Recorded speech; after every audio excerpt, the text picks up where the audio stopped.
വെള്ളരിക്ക ഒഴിച്ചുകറിക്ക് ആവശ്യമായ വെള്ളരിക്കയും ടൊമാറ്റോയും കട്ട് ചെയ്ത് വെച്ചിട്ടുണ്ട്.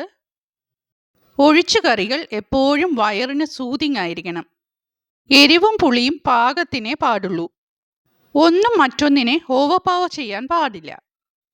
ടൊമാറ്റോയുടെ പുളി മാത്രമേ ഈ കറിക്ക് ഉണ്ടാവുകയുള്ളൂ. അതുകൊണ്ട് തന്നെ അധികം പുളി കഴിക്കാൻ പാടില്ലാത്തവർക്കും ഈ കറി ഉണ്ടാക്കി കൊടുക്കാവുന്നതാണ്. ഒന്ന് ഊണ് കഴിക്കാൻ ഈ ഒരു കറി മാത്രം മതിയാകും. പപ്പടം കൂടി ഉണ്ടെങ്കിൽ കുശാൽ. ഇനി കുക്കിങ്ങിലേക്ക് പോകാം. നാടൻ കറിയായതുകൊണ്ട് മൺചട്ടിയിൽ ഉണ്ടാക്കാമെന്ന് കരുതി. ഒഴിച്ചുകറിക്ക് വെള്ളരിക്ക ഈ വലിപ്പത്തിലായിരിക്കണം കട്ട് ചെയ്തെടുക്കേണ്ടത്. ഫ്ലെയിം ഞാൻ ഓൺ ചെയ്ത് കൊടുത്തിട്ടില്ല കേട്ടോ. അടുത്തതായി ടൊമാറ്റോ അതിലേക്ക് ഇട്ട് കൊടുക്കാം. ടൊമാറ്റോയും ഈ മാതിരിയായിരിക്കണം കട്ട് ചെയ്തെടുക്കേണ്ടത്. ഇനി എരിവുള്ള മുളക് പൊടിയും മഞ്ഞൾപ്പൊടിയും ഇട്ട് കൊടുക്കാം. കാശ്മീരി ചില്ലി പൗഡർ എടുക്കരുത് കേട്ടോ. ആവശ്യമായ ഉപ്പ് ചേർക്കാം. ഇനി അതെല്ലാം വേകാൻ ആവശ്യമായ വെള്ളം ഒഴിച്ചു കൊടുക്കാം. അധികം ഒഴിക്കരുത്, വെള്ളരിക്കയിൽ നിന്നും വെള്ളം ഇറങ്ങുന്നതാണ്. പച്ചമുളക് കൂടി ചേർക്കാം. എന്നിട്ടൊന്ന് മിക്സ് ചെയ്ത് കൊടുക്കണം. അതിനുശേഷം ഇനിയാണ് ഫ്ലെയിം ഓൺ ചെയ്ത് കൊടുക്കേണ്ടത്.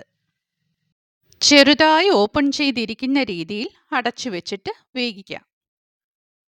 ഇടയ്ക്കൊന്ന് ഓപ്പൺ ചെയ്ത് നോക്കാം. നല്ലതുപോലെ തിളച്ചിട്ടുണ്ട്. വീണ്ടും പഴയതുപോലെ അടച്ചു വെച്ച് കുക്കിംഗ് തുടരാം.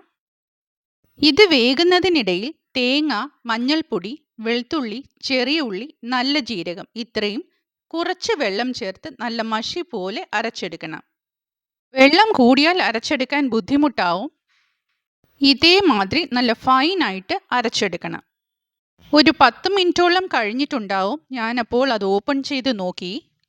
വെള്ളം കുറച്ച് വറ്റിയിട്ടുണ്ട്. സ്പൂൺ വെച്ച് വെള്ളരിക്ക ഒന്ന് പ്രസ് ചെയ്ത് നോക്കുവാണെങ്കിൽ കുക്കായിട്ടുണ്ടോ എന്നറിയാം. ഇവിടെ അത് പാകത്തിന് വേവിച്ചെടുത്തിട്ടുണ്ട്. ഫ്ലെയിം ഞാൻ സിമ്മർ ചെയ്തു. ഇനി അരപ്പ് അതിലേക്ക് ഒഴിച്ചു കൊടുക്കാം. ജാറിലേക്ക് കുറച്ച് വെള്ളം കൂടി ഒഴിച്ചു കൊടുത്ത് ബാക്കിയുള്ള അരപ്പ് കൂടി കലക്കിയെടുത്തു. എന്നിട്ട് അതും കൂടി അതിലേക്ക് ഒഴിച്ചു കൊടുത്തു. തുടർച്ചയായി ഇളക്കി കൊടുത്ത് കറി ഒന്ന് ചൂടാക്കി എടുക്കാനേ പാടുള്ളൂ, തിളപ്പിക്കാൻ പാടില്ല. തിളച്ചു പോകാതിരിക്കാൻ വേണ്ടിയിട്ടാണ് സിമ്മർ ചെയ്ത് വെച്ചിരിക്കുന്നത്. അരപ്പിൻ്റെ റോ ടേസ്റ്റ് പോകാൻ ഈ ചെറിയ ചൂട് തന്നെ മതിയാകും. ഈ ഒഴിച്ചുകറിക്കൊപ്പം ഫിഷ് ഫ്രൈയും ബീഫ് ഉലർത്തുമൊക്കെ നല്ല കലക്കനായിരിക്കും കേട്ടോ. ഫ്ലെയിം ഓഫ് ചെയ്തു. ഇനി താളിച്ചെടുക്കാം. വെളിച്ചെണ്ണ ഒഴിച്ചു കൊടുത്തു. വെളിച്ചെണ്ണ നല്ലതുപോലെ ചൂടായി കഴിഞ്ഞ് കടുക് ഇട്ട് കൊടുക്കാം. കടുക് മുഴുവനും പൊട്ടിക്കഴിയണം. ഇനി ഫ്ലെയിം ഒന്ന് സിമ്മർ ചെയ്തിട്ട് ചെറിയ ഉള്ളിയും കറിവേപ്പിലയും ഉണക്കമുളകും ഇട്ട് കൊടുക്കണം. ഫ്ലെയിം കുറച്ച് കൊടുത്തില്ലെങ്കിൽ ചിലപ്പോൾ ആളി കത്തും. കരിഞ്ഞു പോകാതെ മൂപ്പിച്ചെടുക്കണം. ഫ്ലെയിം ഓഫ് ചെയ്തു. ഇനി കറിയിലേക്ക് ഇട്ട് കൊടുക്കാം.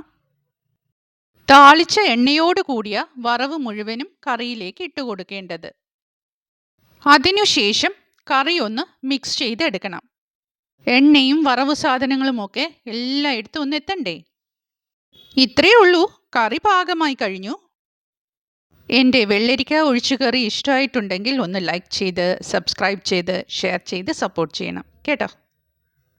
ഞാൻ പോസ്റ്റ് ചെയ്തിട്ടുള്ള മറ്റ് വീഡിയോസ് കൂടി ഒന്ന് കാണാൻ ശ്രമിക്കണം കേട്ടോ. Thank you.